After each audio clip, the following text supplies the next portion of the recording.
Thank you for listening to The History of the Papacy. I'm your host, Steve. You can find show notes, how to contact me, sign up for our mailing list, and how to support The History of the Papacy by going to our website, a2zhistorypage.com. Speaking of supporting the show, Patreon is the great way to do that, and we are at patreon.com/History of the Papacy, or just going over to History of the Papacy and Patreon and searching for History of the Papacy. Now, for our Patreon, there's 4 tiers: Antioch, Alexandria, Constantinople, and Rome. Inclusion on the History of the Papacy Diptychs is your biggest bonus, because that is how you will be commemorated. And the earlier you sign up, the higher you will be on the list of those who are commemorated, those supporters who are commemorated.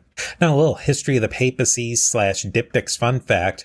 The tallest statue of a pope is located in Częstochowa, Poland. The Colossus of Pope St. John Paul II with outstretched hands stands at over 13 meters or 45 feet tall. Now let us commemorate the Patreon patrons on the History of the Papacy Diptychs. We have Roberto, Joran, William B., Brian, Jeffrey, Christina, John, Sarah, and William H. at the Alexandria level, Doppel, Paul, Justin, Lana, and John, all of whom are magnificent at Constantinople and reaching that ultimate power and prestige, that of the See of Rome. We have Peter the Great, Leonard the Great, and Alex the Great.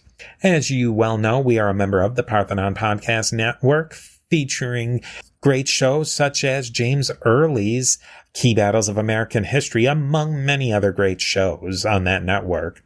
Now, this episode is the beginning of the end of the Middle Ages, that is. Every scholar arranges the historical phases or eras of the papacy in slightly different ways. I'm no scholar, but I want to get on the game anyway. I made a case for the papacy having an incredibly long phase that lasted from 752 AD to 1878. In this series, we are going to explore why that Middle Ages era definitively ended in 1878. With that, here is the next piece of the mosaic of the history of the popes of Rome and Christian Church.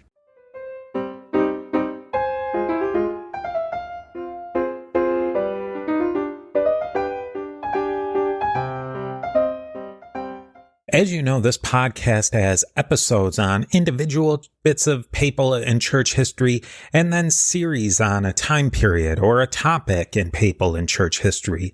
This is the first episode in a new series that will tie in with our series on the Byzantine dominance of the papacy. If you haven't listened to that one, or it's been a while, go back and listen, but it will help you with this new series. Now, it's been a little while, but if you're caught up with the podcast, let's just quickly review. We ended with the death of Pope Zacharias, Zachary, whatever. He died in 752, and this is traditionally viewed as the end of the Byzantine papacy. And this whole Byzantine papacy period is a bit controversial, and it was coined by a modern Greek scholar. But in short, it's a period where people of Eastern extraction, Greeks, Syrians, Eastern Mediterraneans, ran the church in Rome and heavily influenced Western Christianity. They influenced the liturgy, practice, theology, such things, really big things as Marian devotion, learning, and language. Almost every single pope in this era was either from the East or their family was from the East. There was only one pope in this whole time period, 2 popes who were Latin Romans or Latins born in Italy or in the environs of Rome. All the others were, even if they were born in Italy, Sicily, they were of Eastern extraction. Now, I really suggest you go back and listen to those episodes, and go back and listen to any other ones you want to. But in short, I put out a YouTube exclusive video, The History of the Papacy in 10 Minutes, where I laid out the epochs of the papacy as I see them.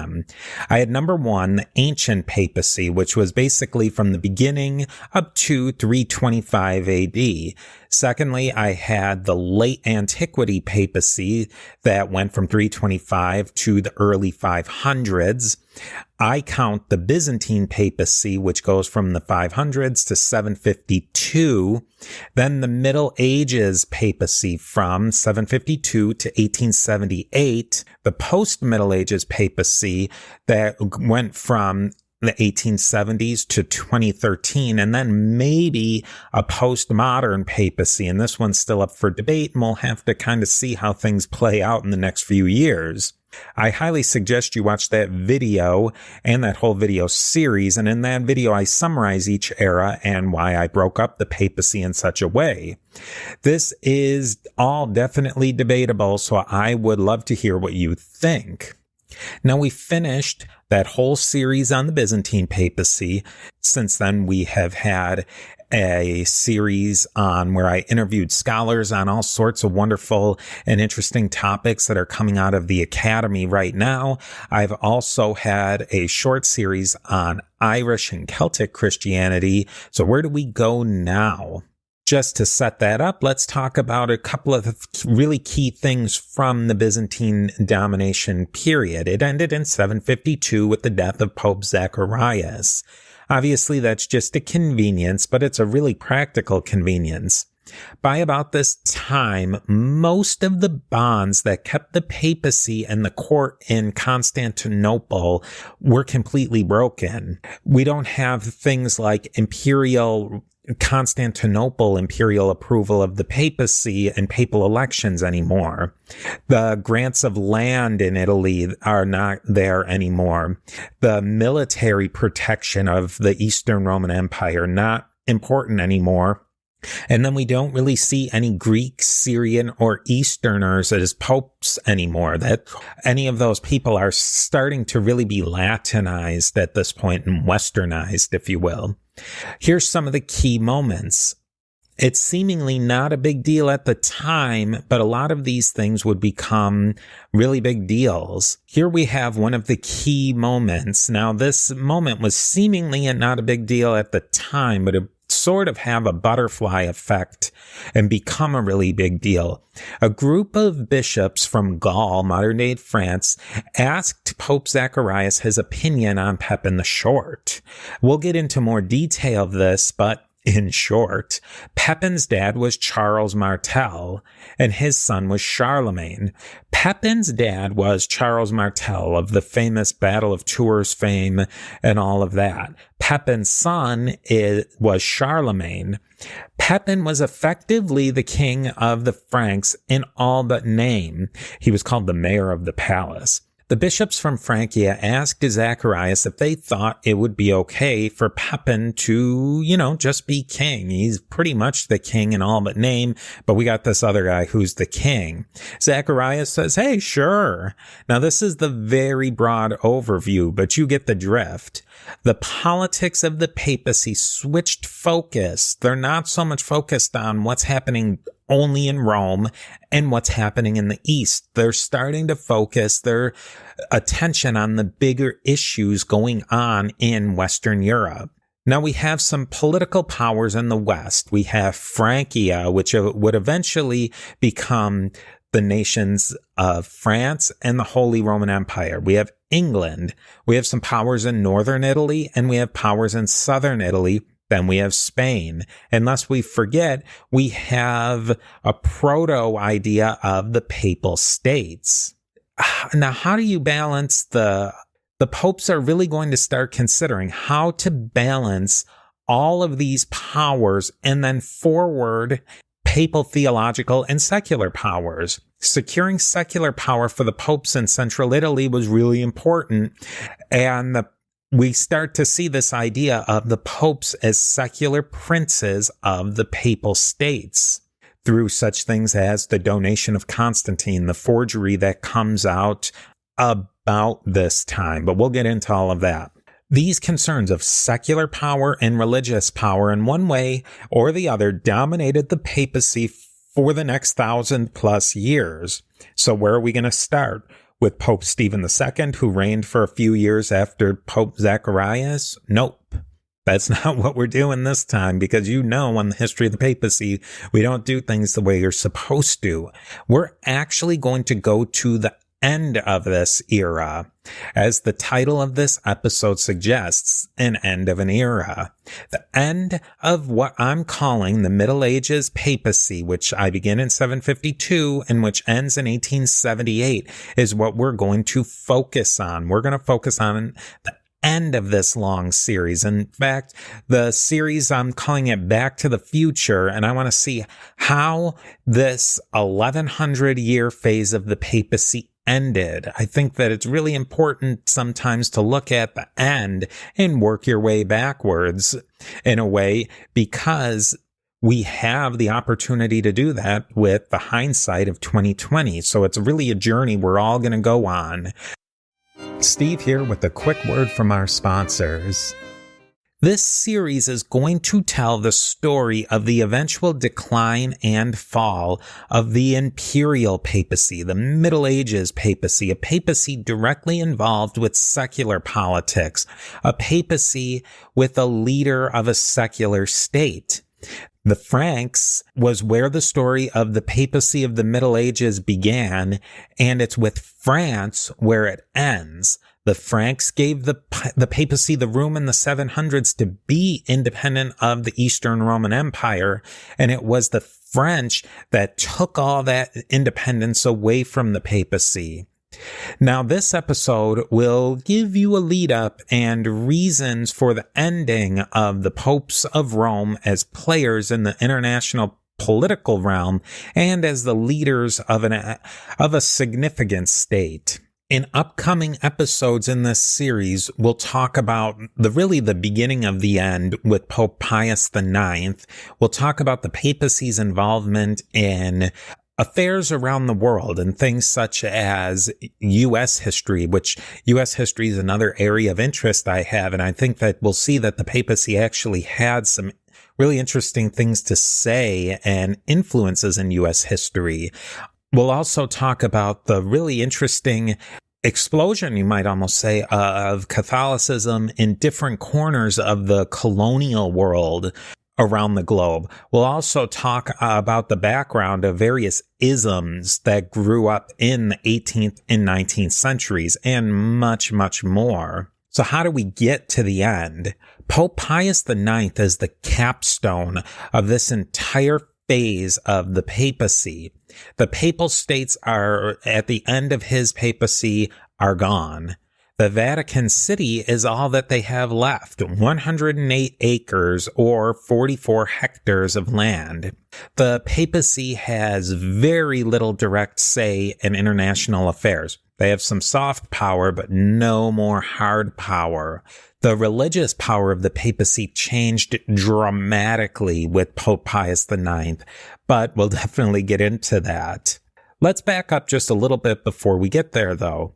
The end of the road for the imperial papacy of that age was a long time in coming. Papal power had really been chipped away at over the centuries, really, the ending centuries of that 1,000-year period. And it really starts with the Protestant Reformation. Obviously, the Protestants and the Reformers, they had major problems with both the secular and the religious power of the Pope in Rome. Then we get the rise of the nation state and the post-Westphalian system. The papacy lost its place on the international stage right there. The Catholic absolute monarchs respected the popes, but they didn't feel they needed to follow the dictates of the papacy in lockstep. In this new world, as Professor Thomas Noble says, nobody's kneeling at Canossa anymore. We get to the Council of Trent. That's another thing that really makes a big deal for the papacy, which was held in the years from 1545 to 1563. It's a major church council. It reformed many aspects of the Catholic Church. It made better administration. It reformed the Mass, the Catechism, the liturgy, the scriptures, everything.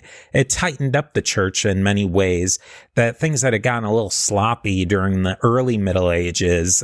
and in a lot of ways, things that caused the Reformation. And it also set up a really big expansion of the Catholic Church in the next few hundred years.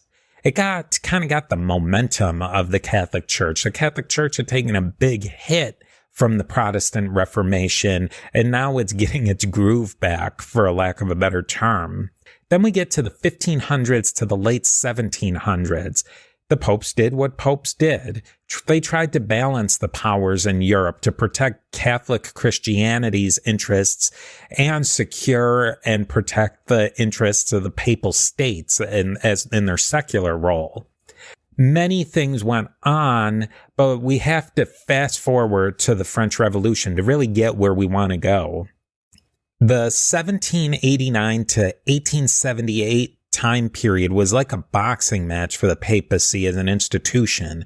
The French Revolution and the Enlightenment were the first round. The papacy was down on points, and it looked like the papacy was about to get knocked out, but they hung in there. We get Napoleon. The papacy's knocked down and barely gets up before the 10 count. The papacy staggers back into its corner.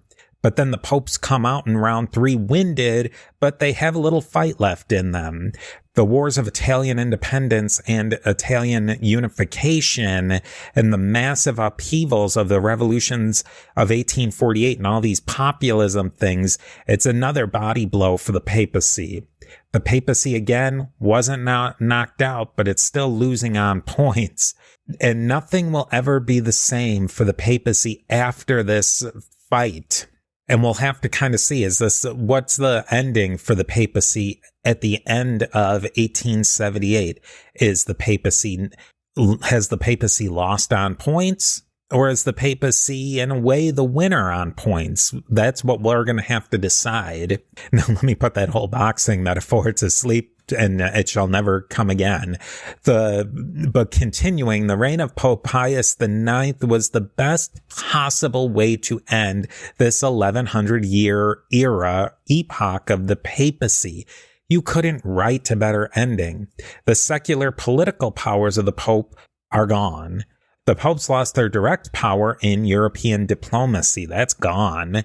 They would never be able to prevent a European leader from doing something or get a leader to do anything major again through their secular power. They're going to have to go with that soft power. But out of the ashes, a very different Catholic Church and a very different papacy arise. Pope Pius IX began to write the script for a papacy that was going to be central to everything religious in Europe and in Catholicism. Pius IX completed the biggest consolidation of religious power in the history of the popes of Rome and Christian Church. He gets papal infallibility. That's a great story that we're definitely going to get into. As we progress through this series, we will talk about a great many topics. We'll talk about what changed in the late 1700s that brought the papacy to this point. We'll talk about all the isms that the church was confronted with: capitalism, communism, socialism, and much, much more. We will also get into a few excursions, as you know we will, to see what was going on with the church in other places around the world. Like I said, particularly in the United States during the Civil War. Everyone wants to say that the U.S. wasn't founded as a Protestant country. Maybe that's true, but one thing is it was definitely not founded as a Catholic country. But Catholicism really started to grow as more Catholic immigrants came to the country, and not just the United States, but also countries in South America, Canada, and other places around the world. And those Catholic immigrants are going to have a huge impact and effect on what goes on in those countries. In the early part of the 1800s, Catholics were small in number and not a huge voice in how things were done. As immigration from places like Germany and Ireland and Italy grew enormously, the religious character of big chunks of these lands really changed. Then we talk about Pius IX. He's a big man and a long papacy. He casts a very long shadow on the church. I'm really, really, really excited about this series. I do love the Middle Ages and I love early church history, but I've really become interested in this 18th, 19th, and 20th century churches as well. It's an incredibly dynamic time, and there was an enormous amount of change. Secular power and religious power of the papacy are completely changed. It's the end of the Roman papacy as we know it, and it leads to a whole new papacy. We see the destruction of secular power of the papacy, but then the greatest increase in religious power in the papacy that the Catholic Church has ever seen. In church terms, this is current events. The time frame of the 19th century directly impacts the Catholic Church politics and practice to this day. Trends in church history play out over a long period of time. My goal is to explore this time period to show how what I call the Middle Age papacy ends and then go back to the beginning. So many questions to ask. How could events played out differently? I love the alternative history. What trends continued through this long 1100 years of the papacy? And then what also changed during the 19th century? So in my estimation, there's two key themes to this area we're going to keep going back to: the religious power of the papacy and the secular power. How are they ebbing and flowing? We will see the Pope's religious and secular power hit rock bottom in the early 1800s. If you're into what ifs, this could have been the end of the institution of the papacy. In the end, the power of the Pope would be supreme. But let's see how this happens. I'm glad you're here with me on this journey, and I will be talking to you again soon.